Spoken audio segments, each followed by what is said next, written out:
السلام علیکم ناظرین، ون پلس نیوز کے ساتھ میں ہوں محمد علی۔ ناظرین، سن 2050 میں دنیا کی 5 عالمی طاقتیں کون سی ہوں گی؟ آج ہم آپ کو یہ بتائیں گے۔ بریگزٹ، کرونا وائرس اور تجارتی جنگ کی وجہ سے یقیناً اقتصادی مشکلات پیدا ہو رہی ہیں، لیکن ان سب باتوں کے باوجود عالمی معیشت کے بارے میں یہی اندازے لگائے جا رہے ہیں کہ یہ آنے والے اشروں میں تیزی سے ترقی کرتی رہیں گے۔ در حقیقت سن 2050 تک عالمی منڈی اپنے موجودہ حجم سے دگنی ہو جائے گی، گو کہ اقوام متحدہ کے اندازوں کے مطابق دنیا کی آبادی میں اس دوران 26% اضافہ ہو جائے گا۔ اس معاشی نمو سے بے پناہ تبدیلیاں وقوع پذیر ہوں گی، لیکن مستقبل میں حالات کیا رخ اختیار کرتے ہیں یہ کہنا انتہائی مشکل ہے۔ اکثر ماہرین اقتصادیات اس بات پر متفق ہیں کہ آج کے دور کی ترقی پذیر معیشتیں مستقبل کی ترقی یافتہ اور معاشی طاقتیں ہوں گی۔ پیشہ ورانہ سروس کی عالمی فرم PwC کی رپورٹ دی ورلڈ ان 2050 کے مطابق 30 برس میں 6 میں سے 7 عالمی معاشی طاقتیں وہ ممالک ہوں گے جو آج معاشی لحاظ سے ترقی پذیر ملک ہیں، اور امریکہ اس فہرست میں دوسروں سے تیسرے درجے پر چلا جائے گا۔ اس طرح جاپان چوتھے سے 8ویں اور جرمنی 5ویں سے 9ویں درجے پر چلا جائے گا۔ یہ بھی پڑھیے، ترقی یافتہ ملکوں کا سورج پر گھمنڈ ڈالنے کا منصوبہ، کورونا وائرس نے امریکہ کو کیسے بے نقاب کیا، انڈیا دنیا کی چوتھی بڑی جنگی طاقت بن گیا۔ اس رپورٹ میں کہا گیا ہے کہ آنے والے اشروں میں ویتنام، فلپائن اور نائجیریا جیسے ملک بھی معاشی لحاظ سے بے پناہ ترقی کریں گے اور اس فہرست میں بہت اوپر چلے جائیں گے۔ ایسے 5 ممالک جن کے بارے میں کہا جا رہا ہے کہ وہ آنے والے برسوں میں بے حد ترقی کریں گے، ہم نے ان میں رہنے والوں سے بات کی اور ان سے پوچھا کہ وہ اپنے گرد و پیش میں رونما ہونے والی تبدیلیوں سے کیسے نمٹ رہے ہیں، تیزی سے معاشی ترقی کرتے ہوئے خطوں میں ہونے سے انہیں کیا فوائد حاصل ہو رہے ہیں اور کون سے ایسے مسائل یا مشکلات ہیں جو انہیں درپیش ہیں۔ ماہرین کا کہنا ہے کہ آنے والی دہائیوں میں جس رفتار سے چین ترقی کرنے والا ہے اس کے مقابلے میں اس کی اب تک کی ترقی تو آٹے میں نمک کے برابر ہے۔ ایشیا کے اس سب سے بڑے ملک نے گزشتہ 2 اشروں میں بہت تیزی سے ترقی کی ہے، لیکن اقتصادی ماہرین کا کہنا ہے کہ آنے والی دہائیوں میں جس رفتار سے یہ ترقی کرنے والا ہے اس کے مقابلے میں اس کی اب تک کی ترقی تو آٹے میں نمک کے برابر ہے۔ چین کے عوام کی نظروں کے سامنے ملک میں تیزی سے معاشی ترقی ہو رہی ہے۔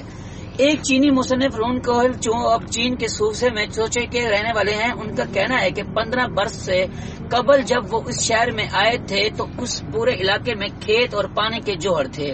انہوں نے کہا کہ ان 15 سال میں پورے علاقے کی شکل ہی بدل گئی ہے۔ اب یہ جگمگ کرتا شہر شاپنگ کی جنت بن گیا ہے۔ جہاں بڑے بڑے شاپنگ مال، صنعتی پارک اور ریستوران ہیں، وہاں بہت زیادہ ٹریفک ہو گیا ہے۔ یہ کہا جائے تو غلط نہ ہوگا کہ پورا ملک ہی بدل گیا ہے۔ اس تیز رفتار معاشی ترقی کی وجہ سے ماہر کاروبار حضرات اور بہتر مواقع کے متلاسی لوگ یہاں کھنچے چلے آ رہے ہیں۔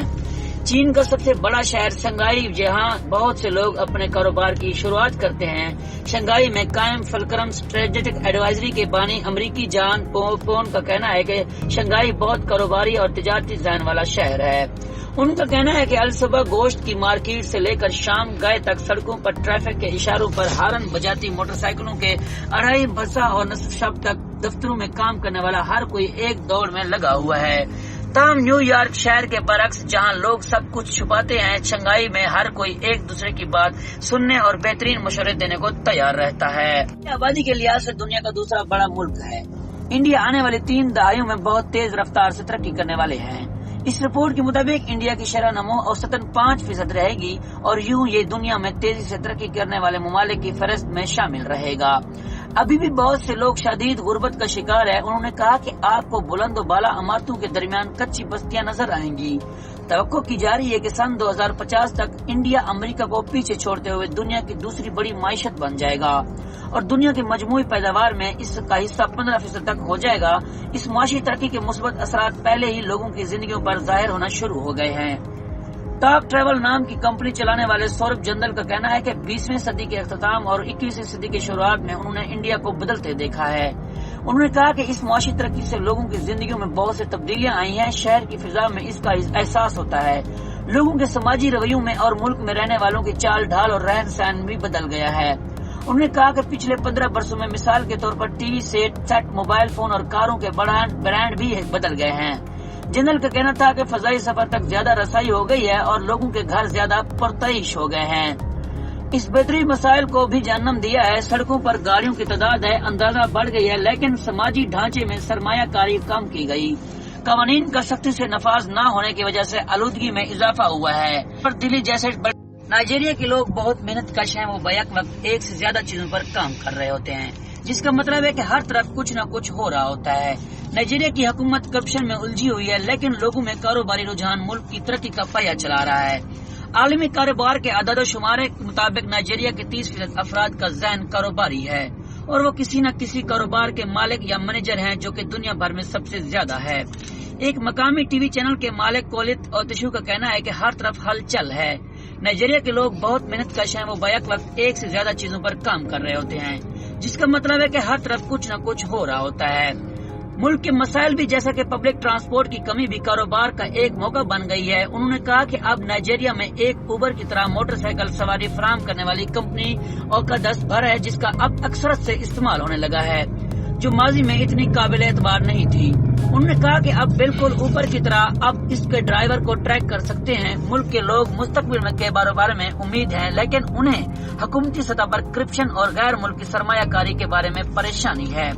نائجیریا کی ایک اور کمپنی کے بانی جذبہ انہوں نے کہا کہ نائجیریا کے لوگوں کو اس بات کا خیال رکھنا چاہیے کہ کن ملکوں سے سرمایہ کاری حاصل کی جا رہی ہے، کیا یہ شرائط ہیں، یہ پیسہ کون خرچ کرے گا۔ انہوں نے کہا کہ ماضی میں دوسرے ممالک ان کے قدرتی وسائل اور خام مال سے فائدہ اٹھاتے رہیں گے۔ بیرون دنیا سے آنے والوں کے لیے لاگوس اور ابوجا مستقل سکونت اختیار کرنے کے لیے اچھی جگہ ہیں۔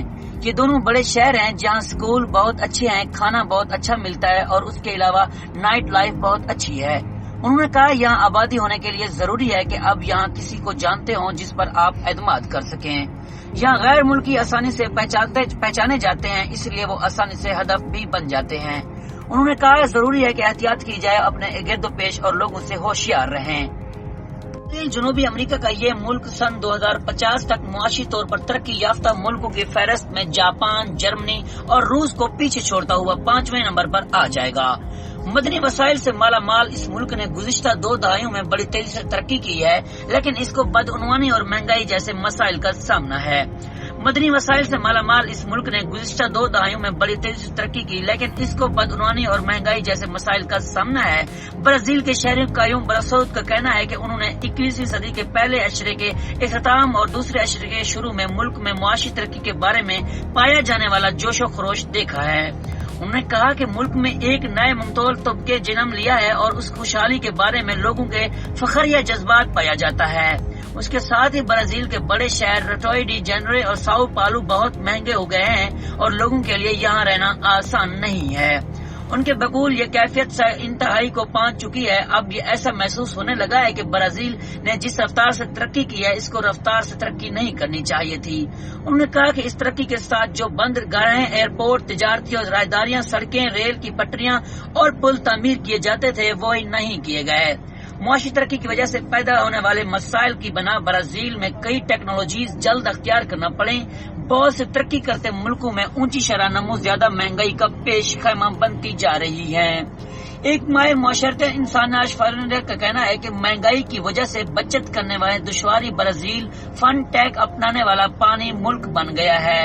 انہوں نے کہا کہ یہ نیپال اور نمو جیسے آن لائن ایپ تو برازیل میں گزشتہ 20% لوگوں کی زندگیوں کا حصہ ہیں، اس وقت جب ابھی سمارٹ فون اور ATM مشینوں کا رواج نہیں ہوا تھا۔